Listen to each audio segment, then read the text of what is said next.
Assalamualaikum warahmatullahi wabarakatuh. Salam sejahtera buat kita semua.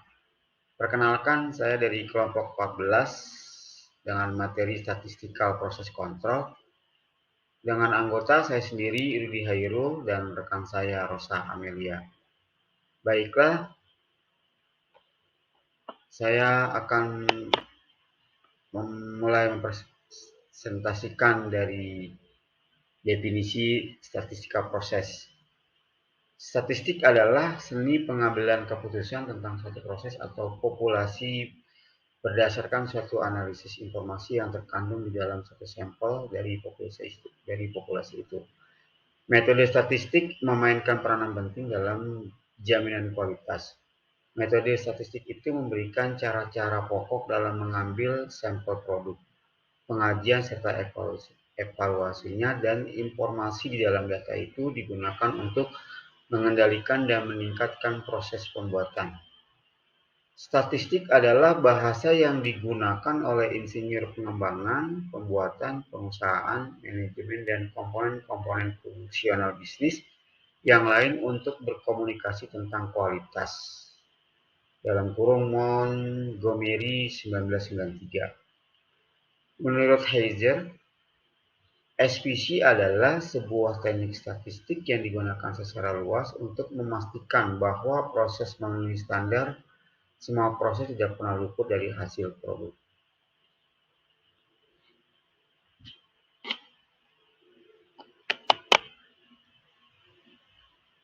Tujuan statistical process control adalah yang pertama meminimasi biaya produksi, yang kedua memperoleh kekonsistenan terhadap produk dan servis yang memenuhi spesifikasi produk dan keinginan konsumen.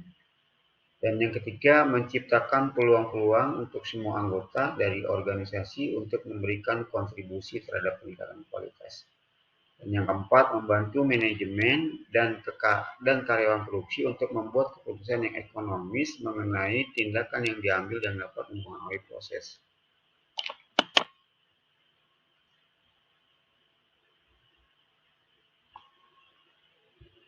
Variasi terkendali atau kontrol variasi adalah suatu variasi karena sebab biasa atau common cause, yaitu variasi yang terjadi secara alamiah dan merupakan suatu hal yang inherent dan terkirakan dalam setiap proses yang stabil yang menghasilkan barang produksi atau jasa.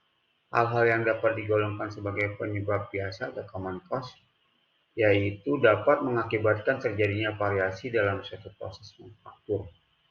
Adalah yang pertama kualitas dari material yang digunakan, yang kedua tingkat penguasaan atau keterampilan operator mesin, dan yang ketiga desain dari mesin-mesin. Variasi tak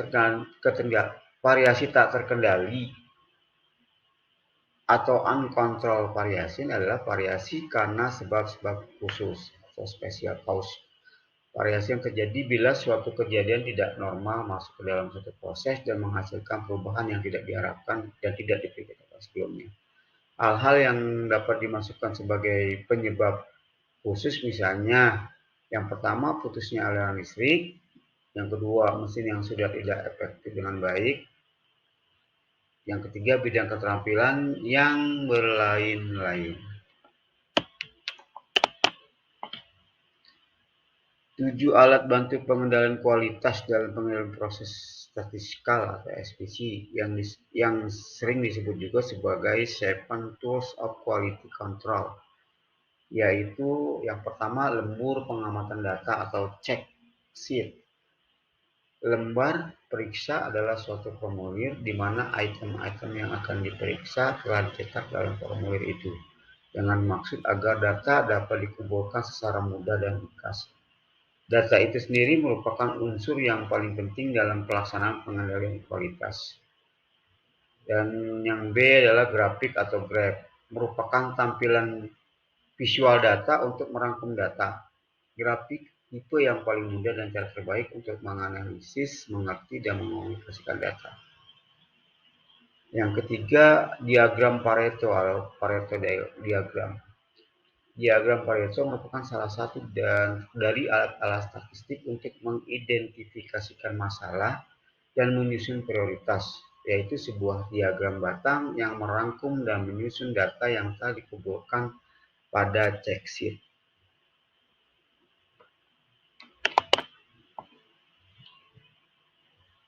Dan yang keempat, diagram batang atau histogram. Histogram adalah salah satu alat yang membantu kita untuk menemukan variasi. Menurut Vincent Gaspers, histogram merupakan suatu potret dari proses yang menunjukkan distribusi dari pengukuran dan frekuensi dari setiap pengukuran itu.